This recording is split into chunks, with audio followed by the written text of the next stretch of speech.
it is your buddy Peace and Harmony with you here today. We're zooming in and focusing in on a very common and frequent question that I get in, and that is really, how do I get revenge on this malignant narcissist, this psychopath, this individual who has put me through a lot of up and downs, an emotional roller coaster. I've been with them for some time and I just don't know how to let go. I'm having a difficult time. How do I let go? How do I essentially get revenge? How do I get back at them? How do I let them know I'm not putting up with this any further? So that is going to be the focus that we get started on. And before we get started, I want to give a huge shout out to those of you who have recently made a donation to the Peace and Harmony channel, particularly our viewers in Louisiana area, a gorgeous area of the southern part of the United States. Thank you so much for your support and your input. It is so appreciated here on the channel. And as we're getting started here, it really comes to the topic of being bottled up. And it comes to the topic of tolerance. And it comes into the topic of codependence and what you have put up with and endured and kind of created as a new normal for yourself in the relationship. What I have found that is that with the nature of the malignant narcissist or psychopathic relationship, there is generally a love bombing phase where these people are inextricably bound to them either by birth, by family, or by love. So, you know, the love bombing stage often includes an over-idealization of the importance or presence of this person in their life. And a trauma bond is created where essentially they feel that this person is responsible for them, their well-being, their happiness.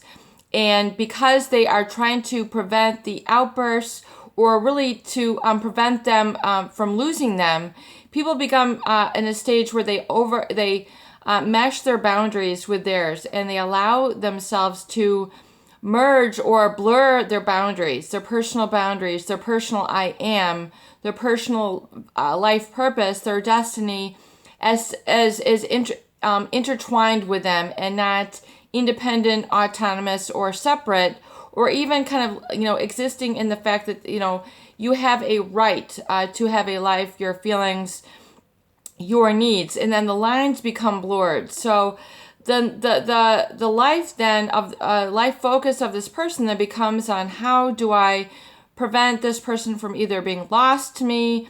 How do I prevent their outbursts? You know, how do I stay on top of them because their relationship is so important to me?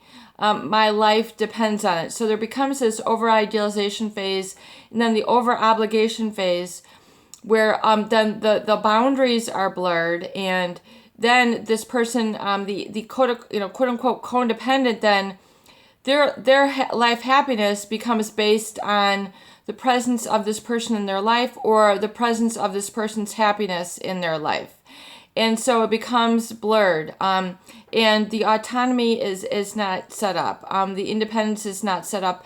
That self-reliance, that self-faith, that self-belief, that self-esteem, that self-love, and then that sort of self-governing or control over one's emotions, and then the ability to make decisions therefrom. The whole prefrontal cortex, their area of the brain, which is involved in decision making and, you know, sort of forecasting and creating a life vision for your future, is caught up in that. And so you have to realize that if this has occurred to you, if this has been set up for you in your life, then you have to realize that the malignant narcissist or the psychopath, these are individuals who oftentimes are taking pleasure from your pain.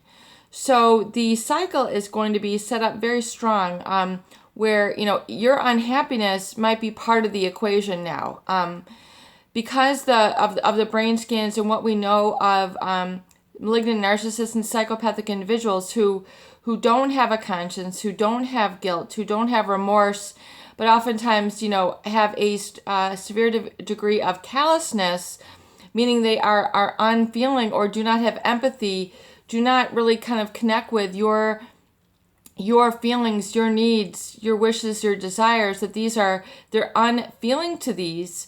It gives them an ability to require, you know, your pain is part of their happiness. especially, when we look at, the real pathology here, we know about the brain centers that are activated or light up or aren't activated or don't light up when it comes to perception of other people's pain. We realize that in the brain scans of these types of individuals that their pleasure centers are actually activated when others are in pain. So there actually then becomes a pathology to the pain of others. In other words, where they're deriving a pleasure. They are deriving a quote-unquote feeling of happiness or reward when you are unhappy, you are quote-unquote going crazy, you are in an emotional deficit, you are in, that trauma bond.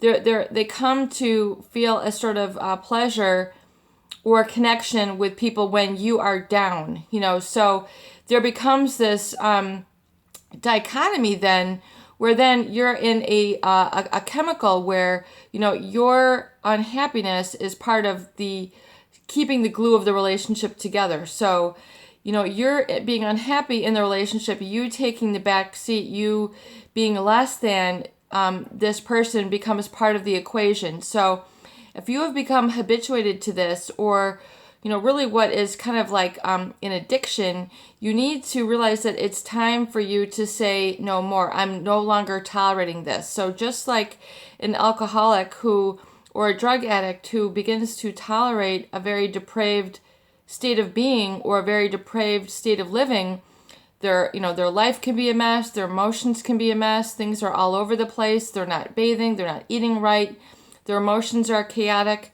Your emotions can be a mess just like your house can be a mess. So and also the tolerance will go up for this when you're in this sort of trauma bond with this relationship. So how do you really get revenge? How do you really let go? Well, you have to realize that enough is enough, and it's time to uncork the bottle, so to speak. A lot of people don't really vent, they don't really communicate, they put up with so much, and they put up with so much struggle and hurt, that it might be time for you to, make your feelings known and just saying, I'm no longer tolerating this. I'm calling you out on this. I've put up with enough. I'm not the crazy one. This is crazy. And then if you can, oftentimes there's a time of exposure where, you have exposed the person and you've connected the dots. So, and rather than denying reality anymore, you can say, I'm not denying reality anymore. I've connected the dots. You laugh when I'm in physical pain. You are not around when I'm sick. You always minimize what I'm going through, and I'm not tolerating it anymore. I'm calling it on this one. So speaking up and exposing the psychopath, the malignant narcissist, is, oftentimes the best thing you can do. And whether they're going to hear you out and discuss that is not the question. It is not meant to be a conversation, because the malignant narcissist or psychopath is going to keep you strung along. They're going to keep you in the illusion. So it needs to be oftentimes a statement exposing them for what they are and no longer tolerating what you've been putting up with, so that you can then begin to get back to yourself and your positivity and your really kind of your happy place. But you do oftentimes need to really look with clear eyes and emotional sobriety at what is going on and say, I'm no longer tolerating this. I'm not the one who's the issue. This is the issue. And not oftentimes pointing the finger at them, but pointing out a very realistic situation, so you have not only your feeling, but an objective situation as to why you're exposing them and why you're no longer putting up with this situation in your life. It's Person Harmony with you here today. I hope that these videos do help. Please share and please subscribe for more great tools, videos, discussion, and support. Peace and harmony to you, and have a beautiful day.